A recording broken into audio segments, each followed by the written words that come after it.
If I asked you, what is your worth? How would you respond? Would it be in terms of your what you consider character strengths, your aspirations, your achievements?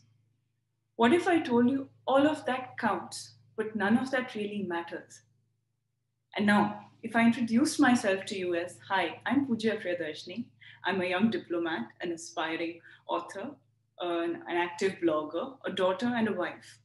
What do you know from this description about me? Is it not just my sense of identity vis a vis an audience? I want you to hold on to that thought because I will come back to it. Today, I want to speak to you about my journey of discovering self worth. And what is self worth? Here I'm going to invoke a dialogue from a Hindi film, which was "मैं अपनी favorite हूँ." Remember this dialogue from Jab We Met way back in 2007?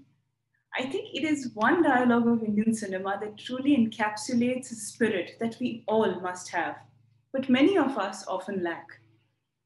I remember when this movie came out in 2007, my mother one day asked me, Pooja, can you say this line and actually mean it? I remember spending hours in front of the mirror trying to, emulate it how Kareena Kapoor had said it on screen. But I could never convince myself because deep down inside, I was not my own favorite. And I learned to rationalize it in my head, saying that, maybe it's not the right time and I will grow to start liking myself. She's older, she has experience, and anyone else might, and I will also grow into it. What I realized was that as we grow up, the notion of self worth and its importance is drilled into all of us. Whether it's at school, whether it's by our parents, us, society at large, we know that it is important. But the locus of that is always external. When we talk about performing well academically or excelling at a hobby, there is this competitive haste where we are seeking approval from someone on the outside. This was again when I started thinking about it back in school. I had just moved from Syria and come to Delhi. I had joined a new school. I was adjusting to a new city. And of course, I was also at that point of time being diagnosed with polycystic ovarian disorder, which was because of my constant battle with acne. So I told myself, a young child at that point of time, it's your social acceptance and physical appearances are paramount. I told myself the day that my face clears up, I'll be pretty, and that is the day I'm going to feel, good about myself, and I'll draw my sense of self-worth from it. But PCOS is a stubborn disorder, and you learn to grow with it and live with it. So as time passed, I came into class 12. I realized maybe it's not that, and I need to do well in my life. And so, what is it that is going to be meaning to do well? I said I'm going to get into a good college, and that is going to make my parents proud. And if they are proud, I'm going to draw my sense of self worth from that. A Delhi kid, I always thought of Delhi University, and the dream was to go into a undergraduate program from St. Stephen's in economics honors. I I think I got a 95 odd percent when in class 12. I was quite happy. But I remember my mother saying on the phone the same day to someone, oh, she's done okay. And I suddenly realized, oh, so this is okay. The not is this is not good enough. So there went my plans of any sense of self-worth out of that achievement. Of course, my mother later said that she said it in the context that she knew with that percent I would not get St. Stephen's. Anyhow, I needed to look for a new way of finding self-worth. So when I went to college, I went to Sri Ram College of Commerce. I realized that you step out of the house and you realize that acceptance has to come not just from your parents, but society at large. And what is it that is the path set out for you is you do good internships, you get a good package, you go to a good company, and that is how you will define yourself going forward. But college is a time when you also discover yourself. I realized that for the life of me, I could not continue doing accounting and commerce, and that was not something I wanted to pursue. I also discovered that I enjoyed social work. I was working with a students' organization called Students in Free Enterprise. I believe it's now called Enactus.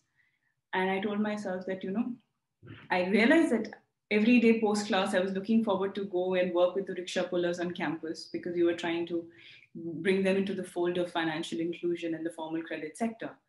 And so I realized, oh, so this is an area of interest. Let me push my boundaries and try and see what I can do here. I went on to do internships with NGOs, with think tanks, as well as the UN. And as I was progressing, this is all still in college, I was telling myself, see, my resume is building up. This ought to make me feel that I am accomplished at my age and I should draw a sense of self worth from a piece of paper. It was still external, it was still trying to find myself outside. I, and as it continued, I took a gap year. I must admit that all the work that I did my resume did help me get into a good school in Columbia, in the US. I joined Columbia University for a master's program. And I was like, while leaving India, this is it. I have, if I may say, arrived.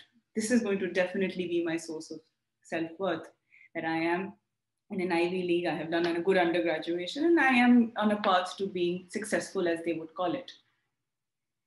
But the next 2 years at Columbia is what I would say were truly transformative. It is there I was picked up from a place where the worldview and our social identity comes from where we stand in a community.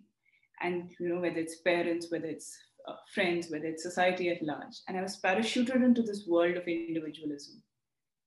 I think it was the first time I really realized that what are the subtleties of ethnicity, of race, of gender, and what are the nuances when I say the word self-worth. It was really, I think, much later in life that I really understood what "main apni favorite hoon" really means. It is "main apni favorite hoon" and not "tumhari ya aapki." It is all about yourself. It starts and ends with you. So I told myself, let me try and discover the person that I am. And I don't mean this in a narcissistic sense of saying that, oh, who is Pujya Priyadarshni? It was for my own self to figure out, who am I? What do I like? What do I not do I dislike? What is it that really moves me? What am I passionate about? Now that these are some philosophical questions also, and perhaps the 2 years masters was too short a time for that evolution. But the master's was also a time when I discovered what were my real academic interests. I found myself specializing in international trade, international relations, and issues of migration. And I realized that to be able to learn and grow in this field and as well as contribute, the Indian Foreign Service would be the best platform way for me to do that. So I decided I'm going to come back and write the civil services examination. Now, this was 2016.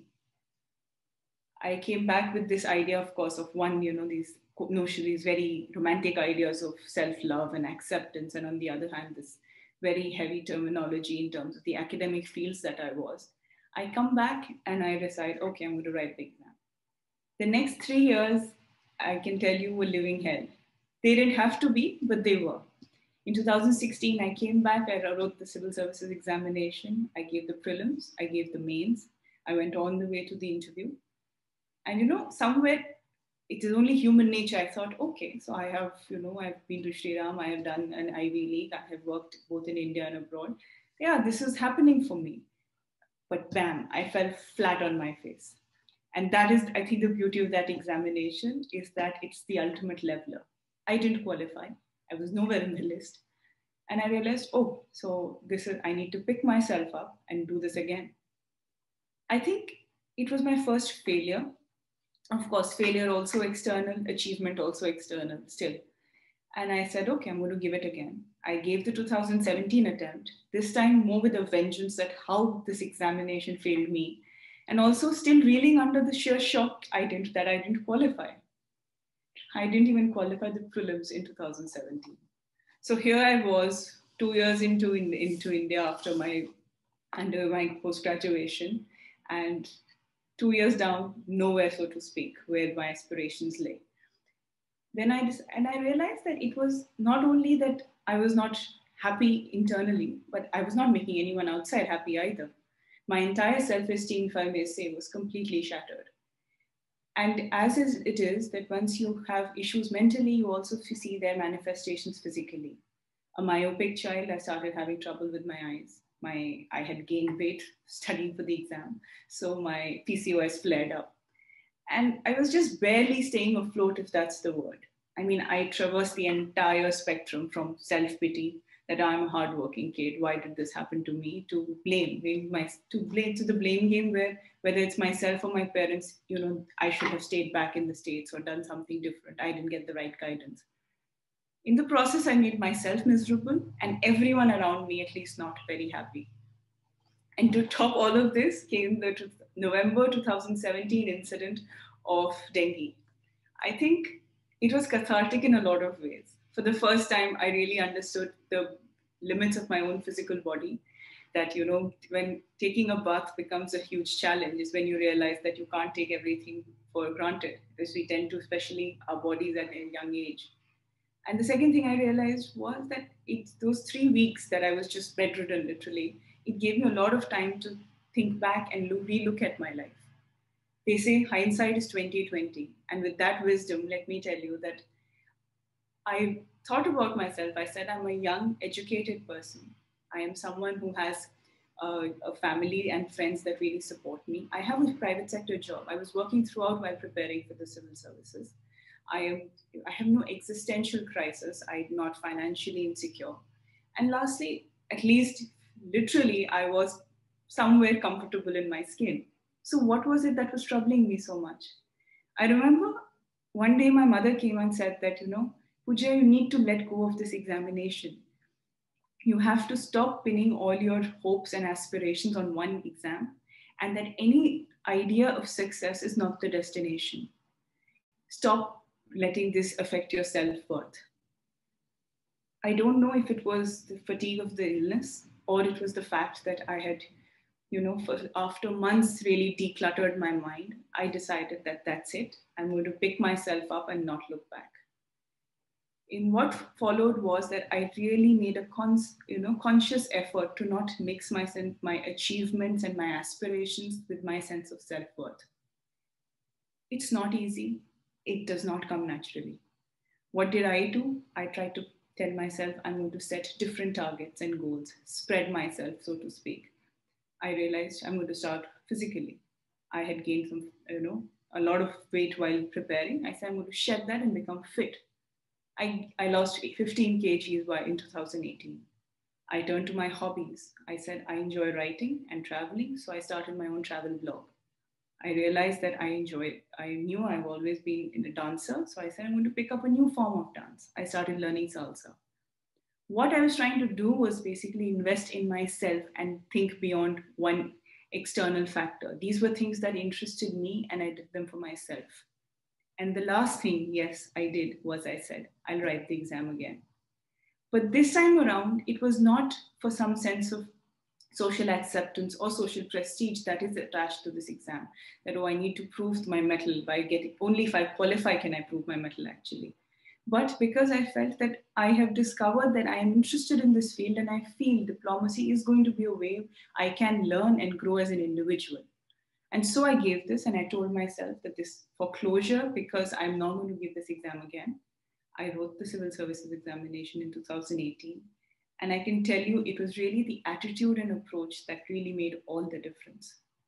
So today, if my introduction may read something like an All India rank 11 or a Indian Foreign Service officer, I accept that that adds to my sense of achievement. But nowhere is that the basis of my sense of self-worth.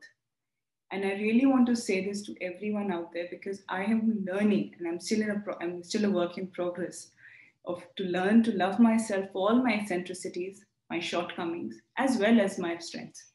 And everyone owes themselves this favor of trying to imbibe this spirit of self-love. And I want to just say that 3 things that I think really helped me traverse this distance were, 1, strong personal relationships.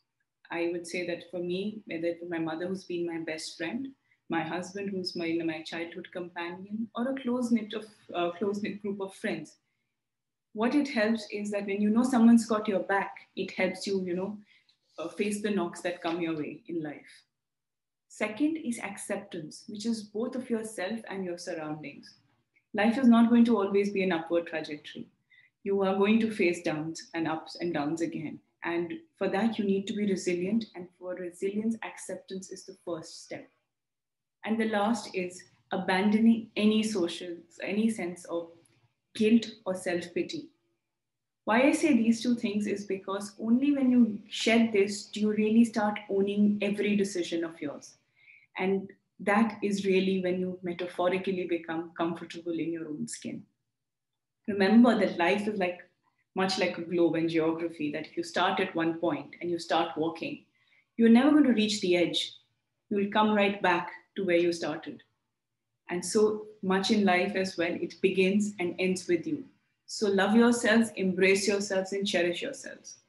And now I'd like to close by introducing myself, that I am Pujya Priyadarshni. I am someone I would call who is a nomad, who yearns stability, who loves to travel, who loves food, who loves to write, and also loves to clean, and has an unhealthy, absolutely unhealthy love for desserts. And this is my journey towards what in my host country they call amour propre, which is self-love. Thank you very much. Namaskar.